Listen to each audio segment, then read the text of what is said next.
God's economy, nothing is wasted. Dr. Tony Evans says the Lord has a plan that will make use of everything you've gone through in life. God can turn your yesterdays into better tomorrows. This is The Alternative with Dr. Tony Evans, author, speaker, senior pastor of Oak Cliff Bible Fellowship in Dallas, Texas, and president of the Urban Alternative.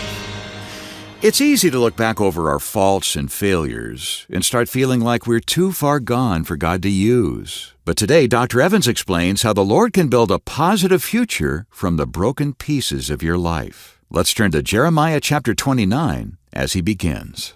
We all know to varying degrees the feeling of hopelessness. In fact, for many of us, we define hope as looking forward to something you know you're never going to get. Hopelessness is when you look out in front of you and you don't see any change. Hopelessness is where despair rules. And even if you have a good moment or a good day, you know it's not going to last. It's going to be like fireworks on the 4th of July. It'll brighten up the sky for a moment. But then darkness again, hopelessness. And for so many today, they are drowning in a sea of hopelessness surrounded by a land of emptiness. And they just don't see much of a tomorrow. I was on my way home and from a meeting, and I was talking to someone at the church, and I was told to not go the direction I was going because there was a man on Highway 20 who was getting ready to jump off the bridge, and all the traffic was blocked, so I needed to go another way. When you get to the point of jumping off the bridge, you are hopeless. Many of us would jump, it's just we're too scared to jump.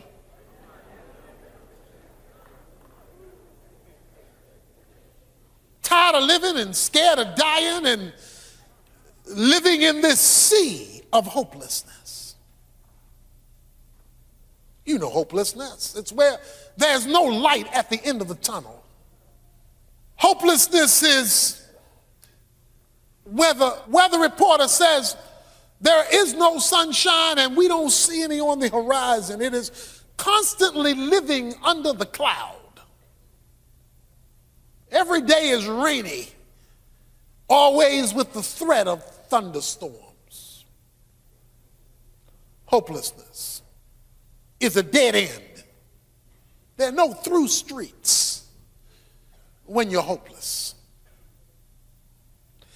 Some have financial hopelessness, the thought I'll never be able to pay these bills, never be able to get out of this debt. Some have relational hopelessness, a sense that this unhappy situation that I am in can never be changed, can never be reversed. Some have career hopelessness, stuck in a day-to-day job that you absolutely despise, but given the market and given the environment, you see no place to go. There's this sense of hopelessness, being stuck where you are. There's locational hopelessness, that I've been in this apartment, I'm tired of apartment living, and I've wanted my own home, and I still haven't been able to work it out. And so there's that kind of hopelessness. Or perhaps you've been single for an extraordinary period of time, and there seems to be no one on the horizon. You're not even getting a date, and so hopelessness reigns. You can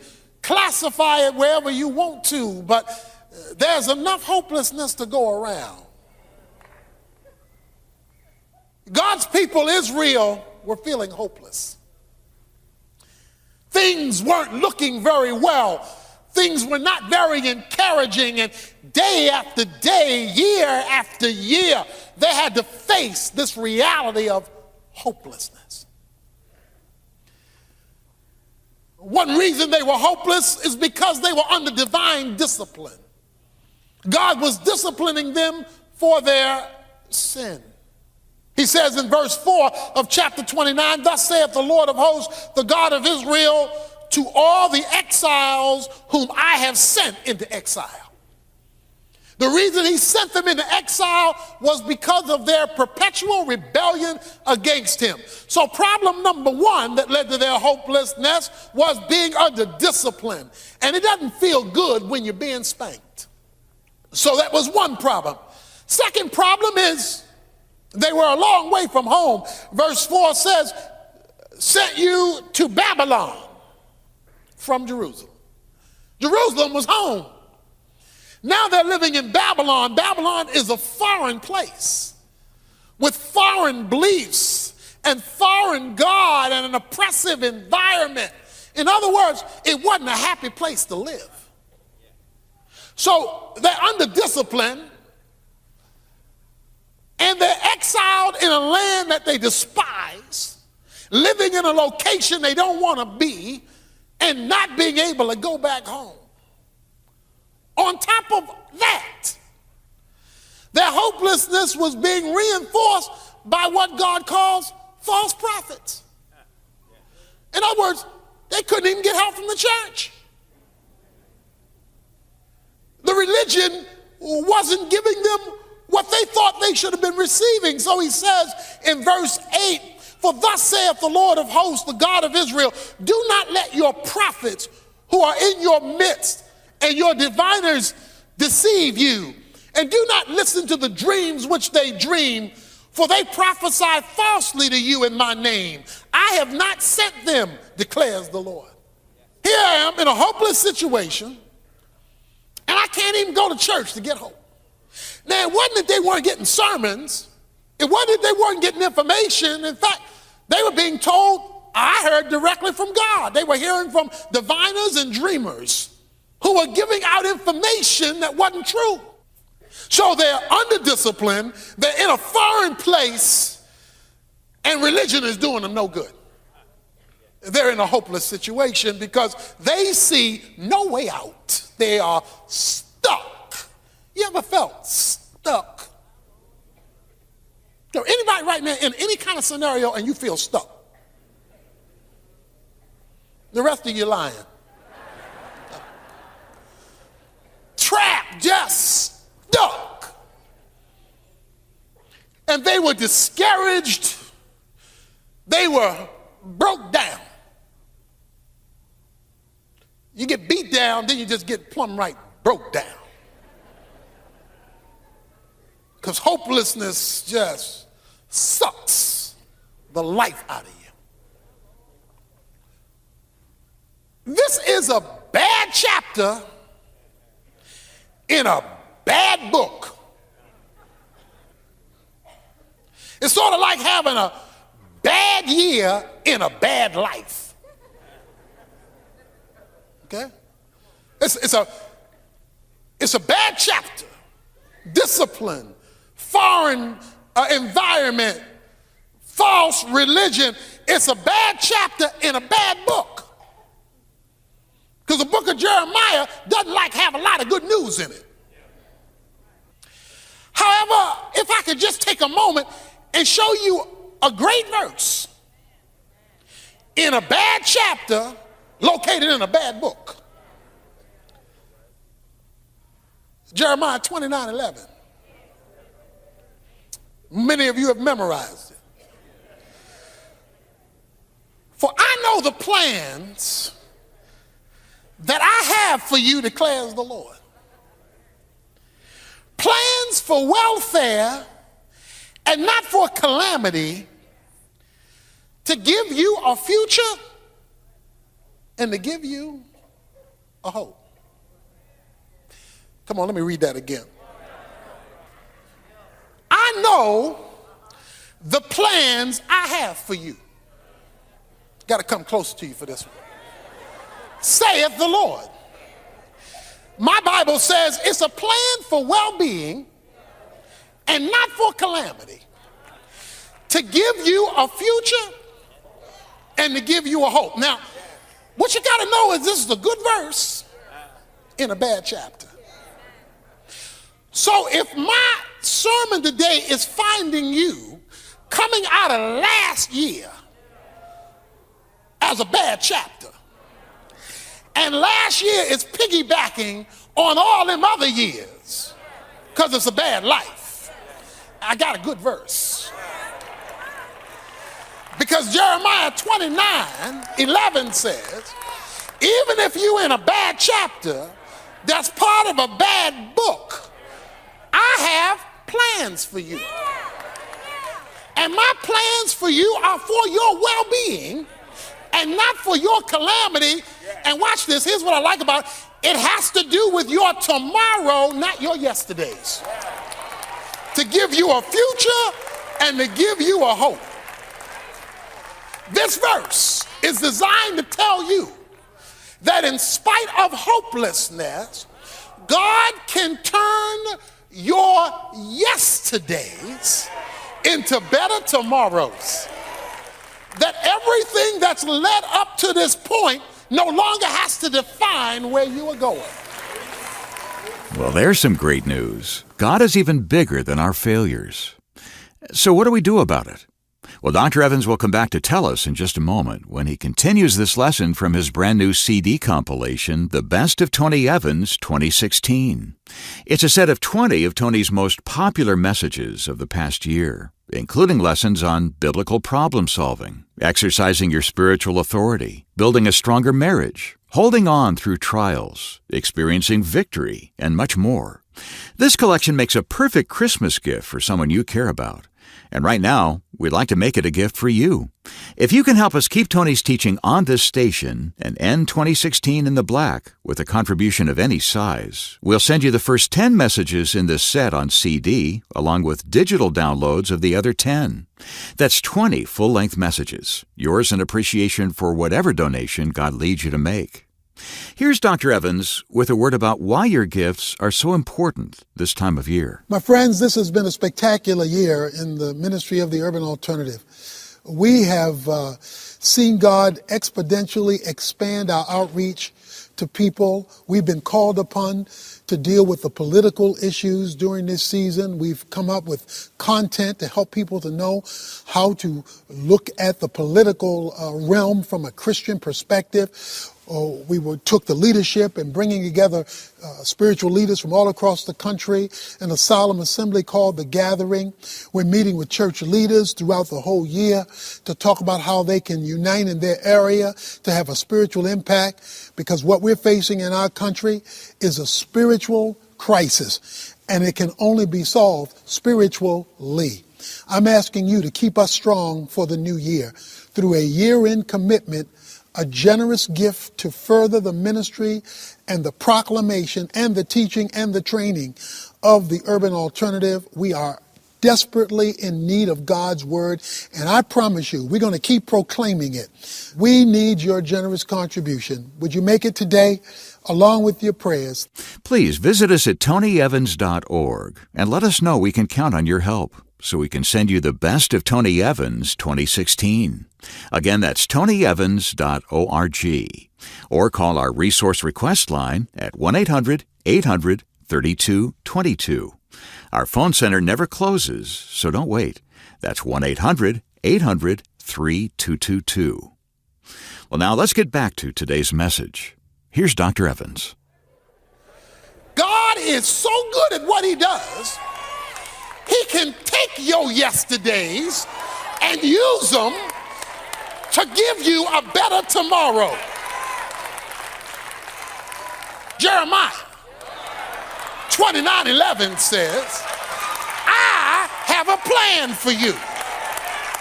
You say, but I haven't seen the plan yet. But God is saying, but look at my track record. I have a track record that if you pay attention to my track record, you will know that I know how to coach your life. There have been many people before you who've been in the same hopeless situation as you, and if you check my track record, you'll see I have a plan for you, saith the Lord. He not only says he has a plan, he says, I I know the plan.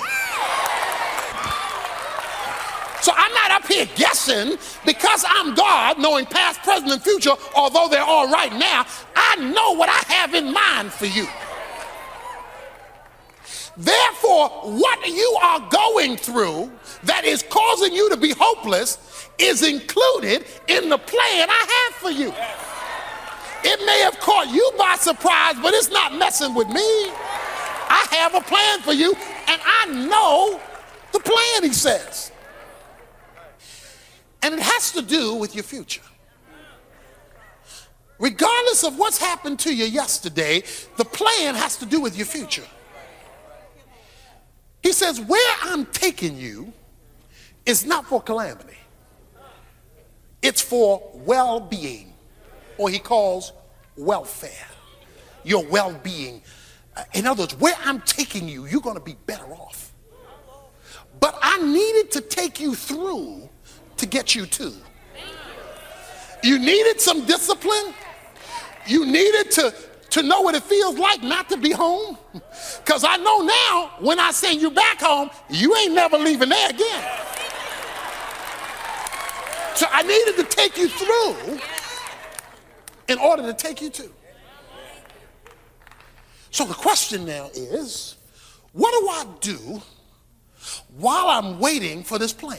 While I'm waiting to see it, to discover it, to experience it, to understand it, what do I do? And then, how do I discover it? Let me read a few verses. He says in verse 5 these words: build houses and live in them, plant gardens and eat their produce. Take wives and become fathers of sons and daughters, and take wives for your sons and give your daughters to husbands, that they may bear sons and daughters and multiply there. Do not decrease. And seek the welfare of the city where I have sent you into exile. Pray to the Lord on its behalf, for in its well-being you will have well-being. In other words, don't sit back and gripe about your situation. Don't spend all your time talking about woe is me. Don't spend all your time fussing, cussing, and complaining.